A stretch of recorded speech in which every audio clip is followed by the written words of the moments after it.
तो आज हम लोग इस वीडियो में आगे पढ़ने जा रहे हैं। काइनेमेटिक्स हमने स्टार्ट किया था और उसमें हम लोग पहले वीडियो में हम लोग बात किए थे डिस्टेंस और डिस्प्लेसमेंट के बारे में, थोड़ा बहुत स्केलर वेक्टर के बारे में बात हुई थी। आज के इस वीडियो में हम लोग पढ़ने जा रहे हैं स्पीड और वेलोसिटी के बारे में। स्पीड कहने का मतलब चाल, गति, और वेलोसिटी कहने का मतलब वेग, है ना। पिछले वीडियो जो हमने इंडियन नेवी और एयरफोर्स के लिए बनाया था उसमें कई सारे बच्चों का रिक्वेस्ट आया कि सर हिंदी मीडियम में भी उसको बताया जाए, तो समझाने का तरीका तो हिंदी ही होता है, ठीक है। लेकिन इस वीडियो से मैं प्रयास करूंगा कि आपको जो एक्सप्लेनेशन है, जो फॉर्मूलेज वगैरह हैं या फिर जो कॉन्सेप्ट है उसको हिंदी में लिखवाया जाए। क्लियर है? तो चलिए हम लोग स्टार्ट करते हैं। थोड़ा वीडियो बीच में काफ़ी डिसकंटिन्यू हो गया, गैप आ गया दो वीडियो के बीच में।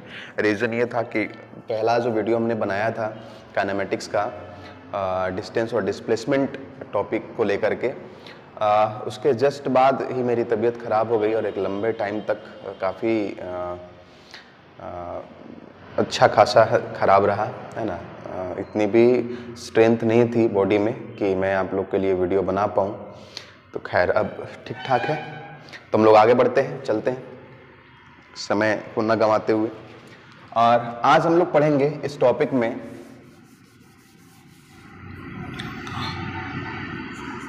स्पीड। स्पीड को हम लोग हिंदी में चाल या गति कहेंगे, है ना। तो स्पीड क्या होगा? स्पीड जो होगा, थोड़ा और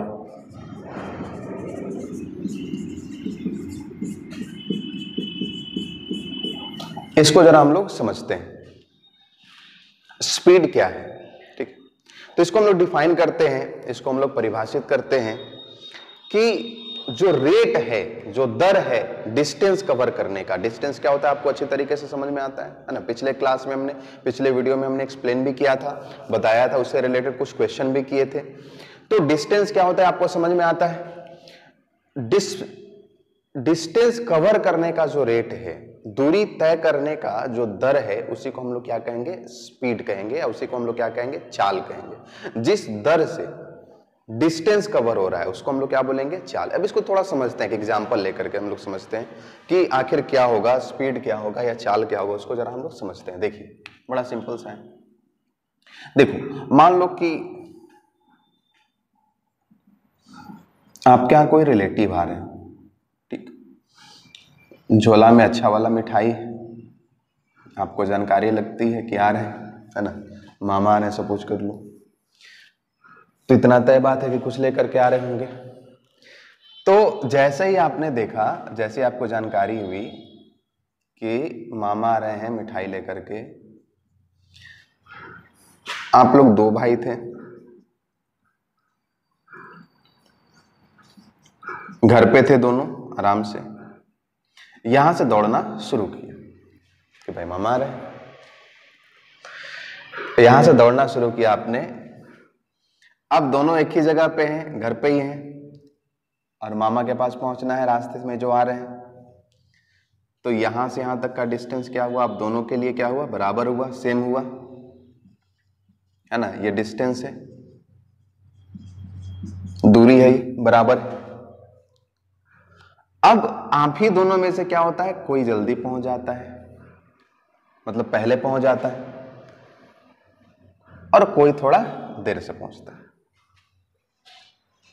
तो हम लोग कहते क्या है कि ये तेज दौड़ा इसलिए पहले पहुंच गया, और ये जो था थोड़ा स्लो दौड़ा, है ना, मतलब उसका स्पीड क्या था? कम था। अब इसको हम लोग कंपेयर करते हैं किससे?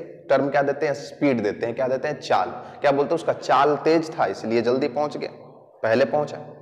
उसका चाल क्या था? कम था इसलिए देर से पहुंचा, ठीक है। जिस तरह से आप लोग तैयारी कर रहे हैं इंडियन नेवी और एयरफोर्स का, तो जिस तरह से दौड़ में भी होता है, आप लोग फिजिकल कर रहे होंगे, फिजिकल की तैयारी कर रहे होंगे, दौड़ रहे होंगे, तो कोई क्या हो रहा होगा? कम समय में दूरी तय कर ले रहा होगा, जो निश्चित दूरी होगी उसको तय कर ले रहा होगा। किसी को थोड़ा ज्यादा समय लग रहा होगा। तो यहां से टर्म क्या आता है? स्पीड का। यहां से टर्म किसका आता है? चाल का। तो जिसका चाल ज्यादा है वह कम समय में ज्यादा दूरी तय करेगा। तो इसको परिभाषित हम लोग कैसे करते हैं कि यह क्या है? दर है, रेट। रेट कहने का मतलब दर, टाइम रेट। यहां पर रेट कहने का मतलब क्या है? Time rate. किसमें कम समय लग रहा है, किसमें ज्यादा लग रहा है, टाइम रेट। तो इसको हम लोग क्या बोलेंगे? स्पीड को हम लोग कैसे डिफाइन करेंगे? द रेट ऑफ या the rate at which distance is covered, है ना। मतलब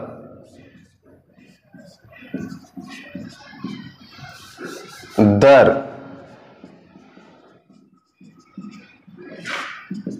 जिससे दूरी तय की जा रही है ना, वह दर जिससे दूरी तय की जा रही हो उसको हम लोग क्या बोलेंगे? चाल कहेंगे। उसको हम लोग क्या कहेंगे? स्पीड कहेंगे। अगर हम लोग फॉर्मूला देखेंगे तो स्पीड बराबर हो जाएगा बच्चों distance covered by time taken, है ना। Distance covered by time taken या चाल बराबर क्या हो जाएगा? दूरी अपॉन समय। यहां से देख करके आपको लग रहा होगा कि इसका ऐसा यूनिट क्या हो जाएगा? मीटर पर सेकेंड हो जाएगा, या यहां से क्या हो जाएगा? इसको ऐसे आप लिख सकते हैं मीटर पर सेकेंड। क्लियर बात है? तो ये होता है चाल, ये होता है स्पीड। क्लियर बात है? यहां तक आप लोग नोट करेंगे पॉज करके, फिर हम लोग आगे देखेंगे, इससे रिलेटेड क्वेश्चन भी करेंगे, फिर हम लोग आगे बढ़ेंगे। चलिए पॉज करके इसको नोट करेंगे, इसके बाद हम लोग आगे बढ़ेंगे।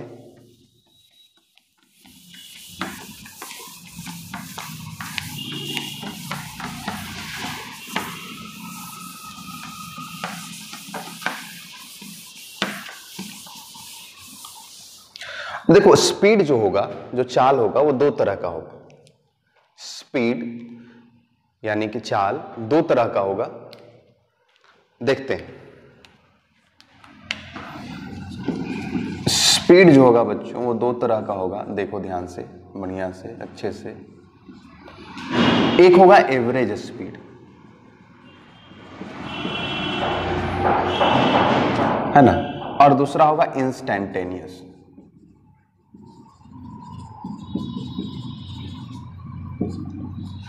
एवरेज स्पीड और इंस्टैंटेनियस स्पीड, है ना। एवरेज कहने का मतलब क्या होता है? इसको एवरेज स्पीड कहने का मतलब क्या होगा? एवरेज का मतलब क्या होता है? औसत चाल। और इंस्टैंटेनियस कहने का मतलब क्या होगा? किसी खास टाइम पे, किसी खास समय पर का जो चाल होगा उसको हम लोग क्या कहेंगे? इंस्टैंटेनियस स्पीड कहेंगे। इंस्टैंटेनियस स्पीड और एवरेज स्पीड दो तरह का चाल होगा, दो तरह का चाल होगा। औसत चाल और इंस्टैंटेनियस स्पीड कहने का मतलब किसी खास टाइम पे चाल। देखो इसको समझना बड़ा जरूरी है। क्या डिफरेंस है दोनों में? औसत में, एवरेज स्पीड में और इंस्टैंटेनियस स्पीड में क्या अंतर है, क्या डिफरेंस है, इसको समझना बड़ा जरूरी है। जैसे एक फॉर एग्जांपल समझते हैं क्या अंतर है भाई। जैसे मान लो कि यहां से कोई चलना शुरू किया, ठीक है, कोई गाड़ी थी, आप बाइक से चलना शुरू किया और यहां से गए किसी डिस्टेंस, सपोज कर लो यहां से पटना आप गए, ठीक है, कॉमन सा एग्जांपल, पटना वेल नोन है सिटी। तो यहां से आपको पटना की दूरी जो थी सपोज कर लो 120 किलोमीटर, जहां पर जाना था आपको उस जगह का यहां से डिस्टेंस क्या था? 120 किलोमीटर था। और यहां से उस जगह तक जाने में, जहां पे आपको जाना था, सपोज कर लो 3 घंटे का समय लगता है। तो आपका एवरेज स्पीड जो होगा वह क्या हो जाएगा? एवरेज स्पीड बराबर क्या होगा? एवरेज स्पीड जो होगी, औसत चाल जो होगा, यह क्या होता है? यह होता है total distance covered, total distance covered divided by total time taken. Total distance covered divided by total time taken, यह क्या होता है? एवरेज स्पीड होता है। तो अगर हम लोग एवरेज स्पीड कैलकुलेट करना चाहें, औसत चाल कैलकुलेट करना चाहें, तो क्या हो जाएगा? टोटल डिस्टेंस कितना था? 120 किलोमीटर था और समय कितना लगा? 3 घंटे। तो क्या हो जाएगा? ये 40 किलोमीटर पर आवर, है ना। हालांकि ऐसा यूनिट नहीं है, किलोमीटर पर आवर दूसरा यूनिट। तो 40 किलोमीटर पर आवर क्या हो गया? एवरेज स्पीड उसका हुआ, औसत चाल हुआ 40 किलोमीटर पर आवर, 40 किलोमीटर प्रति घंटे। लेकिन क्या इसका मतलब यह है कि हमेशा बाइक का जो स्पीड था वह 40 किलोमीटर पर आवर के स्पीड से ही था? ऐसा तो नहीं है। कभी ज्यादा भी हुआ होगा, कभी कम भी हुआ होगा, ट्रैफिक आ गया होगा, रुक गए होंगे, थोड़ा खाली रोड हुआ होगा, एकदम थोड़ा चलाने का मन हुआ होगा, नया नया बाइक धर के चला रहे होंगे, 80 भी गया होगा, 100 भी गया होगा, ठीक है। हालांकि जाना नहीं उतना, ठीक है। तो ये क्या हुआ? ओवरऑल स्पीड आया, एक एवरेज स्पीड आया, एक एवरेज चाल आया। इसको हम लोग बोलेंगे एवरेज, औसत। टोटल डिस्टेंस कवर्ड, उसको डिवाइड करेंगे टोटल टाइम से, क्या आ जाएगा? एवरेज स्पीड आएगा, औसत चाल आएगा। लेकिन इंस्टेंटेनियस की बात का मतलब यह होता है कि किस समय में, किस समय पे कितना चाल था। जैसे सपोज कर लो 6 बजे सुबह चलना शुरू किया तो 6:05 पे कितना था, 2 सेकंड के बाद कितना था, किसी खास टाइम पे कितना था, उसको हम लोग क्या बोलेंगे? इंस्टेंटेनियस स्पीड कहेंगे। उस क्षण पे, उस मोमेंट पे स्पीड कितना था, है ना। एकदम खास जो स्पीड है, जो ओरिजिनल उसका स्पीड है, उसको हम लोग बताएंगे इंस्टेंटेनियस स्पीड, ठीक है। तो इंस्टेंटेनियस स्पीड कैसे होता है, कैसे कैलकुलेट करते हैं? ये तो एवरेज स्पीड का होगा, इसको नोट करेंगे आप लोग पॉज करके। इंस्टेंटेनियस स्पीड कैलकुलेट करने का फॉर्मूला है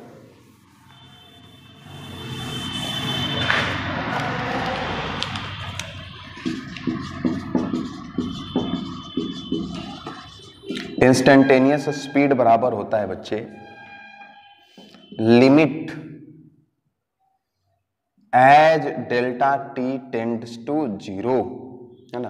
मैं पहले भी बताया हूं कि एक बार बेसिक, ये सब जो, चूंकि फिजिक्स में बेसिक मैथमेटिक्स का नॉलेज होना बहुत जरूरी है, तो आप जा करके और बेसिक मैथमेटिक्स जो है, मैं फिर से बता रहा हूं आपको, प्लेलिस्ट में आप जाएंगे इसी चैनल पे और basic mathematics for physics search करेंगे।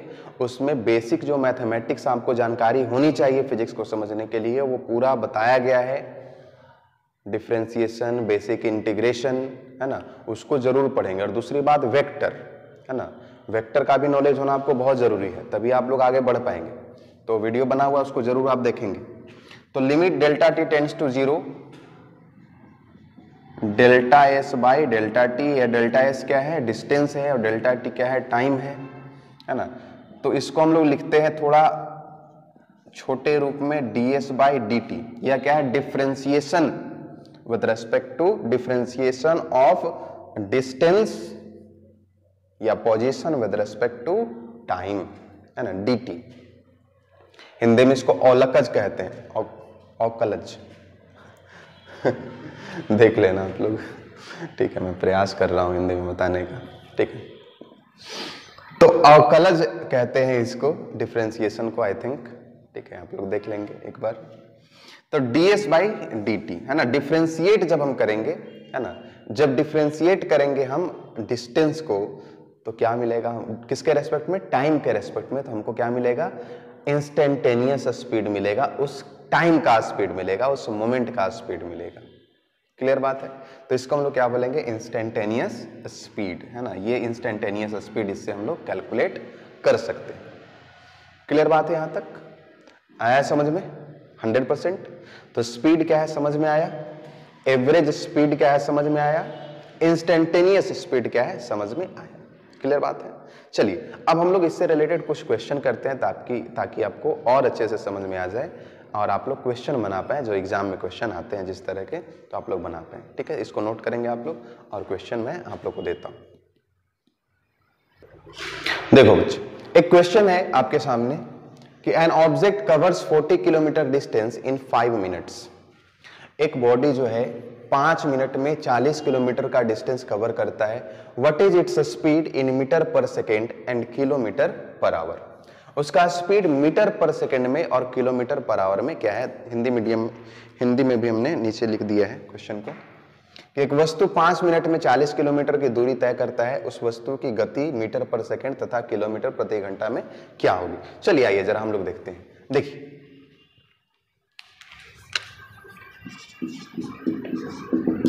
देखो डिस्टेंस कितना है, डिस्टेंस है 40 किलोमीटर है ना।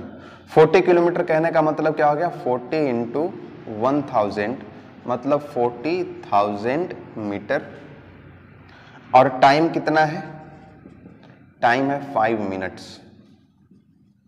5 मिनट्स कहने का मतलब क्या हुआ, 5 इंटू 60 सेकेंड्स। डिस्टेंस पता, टाइम पता, क्या स्पीड पता नहीं हो जाएगा। स्पीड बराबर क्या हो जाएगा, डिस्टेंस अपॉन टाइम। डिस्टेंस कितना है 40,000 मीटर और टाइम कितना है 5 इंटू 60 सेकेंड। ये जाएगा है ना 2 से 3 बार में और 2 से 400 बाई 3 मीटर पर सेकेंड है ना। 400 बाई 3 मीटर पर सेकेंड 400 बटा 3 मीटर पर सेकेंड क्या आएगा, इसका स्पीड आएगा। यह मीटर पर सेकेंड में पूछो। रही बात किलोमीटर पर आवर में कन्वर्ट करने की, तो किलोमीटर पर आवर में कैसे हम कन्वर्ट करेंगे, इसके लिए मैं एक कन्वर्जन आपको बताता हूं। उससे आप लोग मीटर पर सेकेंड में, मीटर पर सेकेंड को किलोमीटर पर आवर में और किलोमीटर पर आवर को मीटर पर सेकेंड में कन्वर्ट कर पाएंगे। चलिए आइए जरा देखिए कैसे हम लोग कन्वर्ट करेंगे। फिलहाल इसको नोट कीजिए, ऊपर से मिटा देते हैं।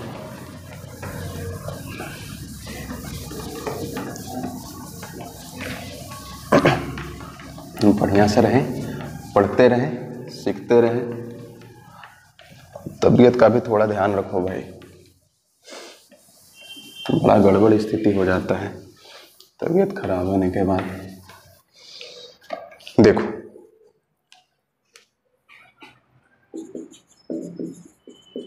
कन्वर्जन,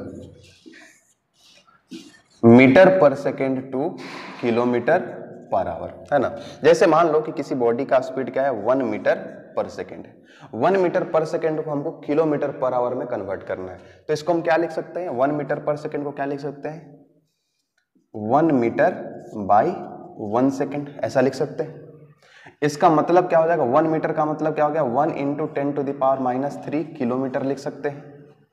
और 1 सेकेंड को हम क्या लिख सकते हैं, 1/3600 आवर लिख सकते हैं ना।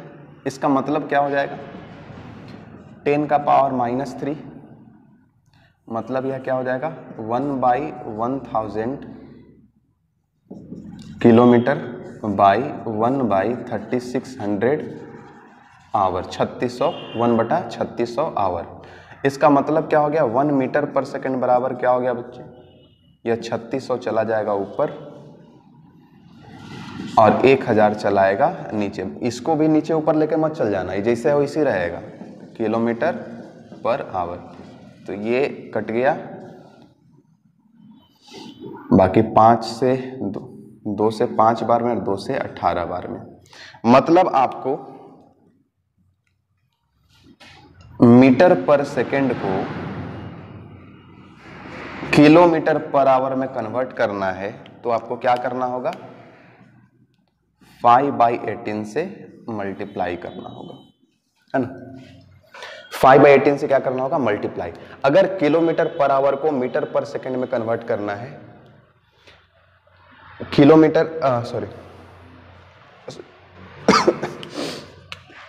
मीटर पर सेकेंड को किलोमीटर पर आवर में कन्वर्ट करना है, तो 18/5 से आपको क्या करना होगा, मल्टीप्लाई करना होगा। मीटर पर सेकेंड को किलोमीटर पर आवर में कन्वर्ट करने के लिए 18/5 से मल्टीप्लाई करना होगा। इसका जस्ट रिवर्स हो जाएगा। अगर आपको यहां पर आपको क्या करना है, मीटर पर सेकेंड को किलोमीटर पर आवर में कन्वर्ट करना है, तो आप क्या कर लेंगे, 400 by 3 into kilometre per our में कन्वर्ट करना है। किलोमीटर पर आवर में कन्वर्ट करने के लिए 18/5 से मल्टीप्लाई करना होगा इसको। ये 6 टाइम्स में कट जाएगा 6 बार में, और ये 5 से 80 बार में कट जाएगा। तो 8 छक 48, 480 किलोमीटर पर आवर। ठीक है, ऐसे बना लेंगे। चलिए कन्वर्जन में हम लोग आगे बढ़ते हैं। अगर सपोज कर लो कि आपको किलोमीटर पर आवर को मीटर पर सेकंड में कन्वर्ट करना है, किलोमीटर पर आवर को, देखो किलोमीटर पर आवर को मीटर पर सेकंड में कन्वर्ट करना है। तो जब किलोमीटर पर आवर को मीटर पर सेकंड में कन्वर्ट करेंगे तो देखो, आप सपोज कर लो किसी बॉडी का स्पीड 1 किलोमीटर पर आवर है, इसको आपको क्या करना है, मीटर पर सेकंड में कन्वर्ट करना है। तो 1 किलोमीटर पर आवर को क्या लिख सकते हैं, 1 किलोमीटर बाई 1 आवर लिख सकते हैं ना। मतलब इसको क्या लिख सकते हैं, 1000 मीटर बाई 1 आवर, कहने का मतलब 3600 सेकंड कह सकते हैं आप इसको। इसका मतलब क्या हो जाएगा, 2 शून्य से 2 शून्य जाएगा, 2 से 5 बार में और 2 से 18। मतलब आपको अगर किलोमीटर पर आवर को कन्वर्ट करना है किसमें, मीटर पर सेकंड में, तो आपको मल्टीप्लाई करना होगा 5/18 से। ठीक, ये ट्रिक याद रखेंगे, एग्जाम में तो ट्रिक ही मैटर करता है ना, टाइम भी तो चाहिए आपको। अब देखो इसको समझेंगे कैसे, इसको याद कैसे करेंगे। एग्जाम में प्रेशर है ना, भूल गए 5/18 के जगह पे 18/5 मल्टीप्लाई कर दिए तो, है ना। तो इसको ध्यान रखना है ना, ध्यान ये रखना, बड़ा यूनिट कौन सा है, किलोमीटर पर आवर है, छोटा मीटर पर सेकंड। तो बड़ा से छोटा में कन्वर्ट करने के लिए हम छोटा से मल्टीप्लाई करेंगे। छोटा कहने का मतलब 5/18, 5/18 और 18/5 में बड़ा कौन है, 18/5। तो बड़ा से मल्टीप्लाई कब करेंगे, जब बड़ा यूनिट में कन्वर्ट करना होगा, मतलब मीटर पर सेकंड से किलोमीटर पर आवर में कन्वर्ट करना होगा। और छोटा यूनिट में कन्वर्ट कब करेंगे, छोटा यूनिट में कब, जब छोटा यूनिट में कन्वर्ट करने के लिए 5/18 से मल्टीप्लाई करेंगे, है ना। मतलब किलोमीटर पर आवर को अगर मीटर पर सेकंड में कन्वर्ट करना है तो 5/18 से, और मीटर पर सेकंड को किलोमीटर पर आवर में कन्वर्ट करना है तो 18/5 से। क्लियर बात है, ये था, आ रहा है समझ में यहां तक। चलिए आगे नेक्स्ट क्वेश्चन हम लोग ध्यान देंगे। नेक्स्ट क्वेश्चन देखो बच्चे, ये नेक्स्ट क्वेश्चन है, और ये क्वेश्चन कहता है कि body completes its journey in 2 equal halves. मतलब एक बॉडी है, वो अपने जर्नी को, अपनी यात्रा को 2 हाफ में कंप्लीट करता है। 2 हाफ कहने का मतलब आधा डिस्टेंस और फिर आधा डिस्टेंस, है ना। कहता है पहले हाफ डिस्टेंस के लिए, फॉर फर्स्ट हाफ डिस्टेंस इस स्पीड वाज v1। पहले आधा दूरी जो है, मान लो कि एक बॉडी है, यहां से A से B जाता है ना। यहां से यहां तक का जो दूरी है, मान लो कि टोटल डिस्टेंस जो है वो कितना है बच्चों, d। तो आधे डिस्टेंस के लिए, मतलब C कोई बीच का पॉइंट है, यह d/2 डिस्टेंस,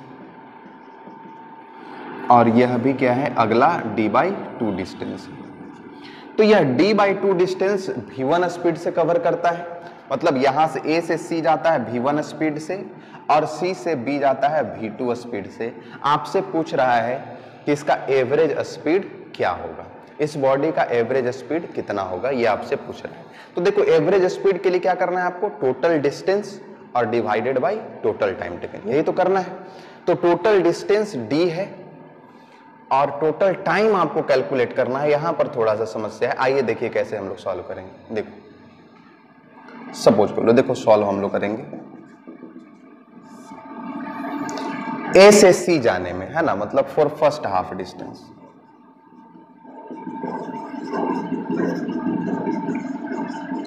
है ना, A से C जाने में पहले आधे दूरी के लिए देखो तो स्पीड क्या है, स्पीड कितना है बच्चों, v1। डिस्टेंस कितना है, डिस्टेंस है d/2। तो टाइम क्या हो जाएगा, टाइम मतलब t1 टाइम क्या हो जाएगा, देखो टाइम बराबर क्या हो जाएगा, डिस्टेंस अपॉन स्पीड, मतलब d/2 डिवाइडेड बाय v1, मतलब d/2 v1 हो जाएगा। आगे देखो, अब A से C वाला तो हो गया, कहानी खत्म। अब C से B के लिए, मतलब सेकेंड हाफ डिस्टेंस के लिए, देखेंगे। For second half distance, second half distance के लिए देखो स्पीड कितना है, स्पीड है v2 और डिस्टेंस कितना है, डिस्टेंस है वही d/2। तो टाइम बराबर क्या हो जाएगा, t2 बराबर क्या हो जाएगा, d/2/v2। नीचे दिखाई दे रहा है ना, ठीक, नहीं भी दे रहा है तो देख लेना कैसे देखोगे, है ना। तो ये क्या हो जाएगा, d/2v2 आ जाएगा। चलो मैं ऊपर लिख देता हूं। अब देखो एवरेज स्पीड, एवरेज स्पीड बराबर क्या हो जाएगा, टोटल डिस्टेंस बाई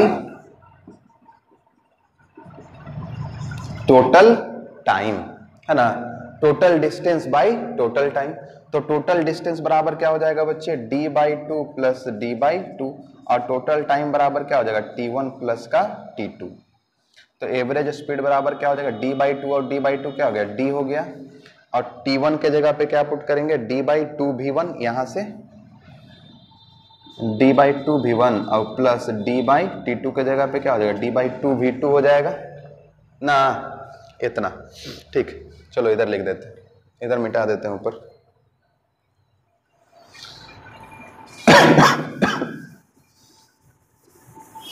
देखो तो एवरेज स्पीड बराबर क्या हो जाएगा, एवरेज स्पीड बराबर हो जाएगा d डिवाइडेड बाई, इसमें d अगर कॉमन ले लोगे तो क्या आ जाएगा, 1/2v1 प्लस 1/2v2 आ जाएगा। d से d कैंसिल हो जाएगा, यहाँ पे एलसीएम आ जाएगा 2v1, चलो 1 डिवाइडेड बाई, यहाँ एलसीएम आ गया 2v1v2, यहाँ पे क्या हो जाएगा, एलसीएम यहाँ v2 बच जाएगा और इधर क्या हो जाएगा v1, मतलब क्या आ गया 2v1v2 divided by v1 plus v2। तो ये क्या आ गया, आंसर आ गया, है ना। तो एवरेज स्पीड बराबर क्या हो जाएगा, 2v1 divided by v1 plus v2। एक बार पॉज करके इसको नोट करो, समझने का प्रयास करो कैसे बना है। बेसिक क्वेश्चंस, बिल्कुल बेसिक क्वेश्चन है और इस तरह के क्वेश्चंस आएंगे। डेटा ओरिएंटेड होगा, हो सकता है डेटा दिया हुआ रहे कि आधा जर्नी को उसने 40 किलोमीटर पर आवर के स्पीड से किया, फिर अगले को आधे को उसने 60 किलोमीटर पर आवर के स्पीड से किया, तो बताओ एवरेज स्पीड उसका क्या होगा। लेकिन कॉन्सेप्ट यही रहेगा, इसको समझो। चलो बच्चों, तो और क्वेश्चंस हम लोग करेंगे एवरेज स्पीड से रिलेटेड, है ना, और इंस्टेंटेनियस स्पीड से रिलेटेड भी अगले वीडियो में। अभी बहुत ज़्यादा देर तक खड़ा रह करके या बोल करके पढ़ा नहीं सकते, पूरी तरह से ठीक भी नहीं है ना, बट उम्मीद है कि अब रेगुलर तौर पे वीडियो आपको मिलेंगी, है ना। थोड़ा अच्छा महसूस कर रहा हूँ अब, ठीक है। तो पढ़ते रहें, आगे सीखते रहें और मेहनत खूब करें। आगे हम लोग मिलते हैं अगले वीडियो में। अगले वीडियो में और भी कुछ नए क्वेश्चंस के साथ मैं आऊँगा, आपको एवरेज स्पीड से रिलेटेड और इंस्टेंटेनियस स्पीड से रिलेटेड और वेलोसिटी के बारे में बताऊंगा। ठीक है बच्चों, थैंक यू।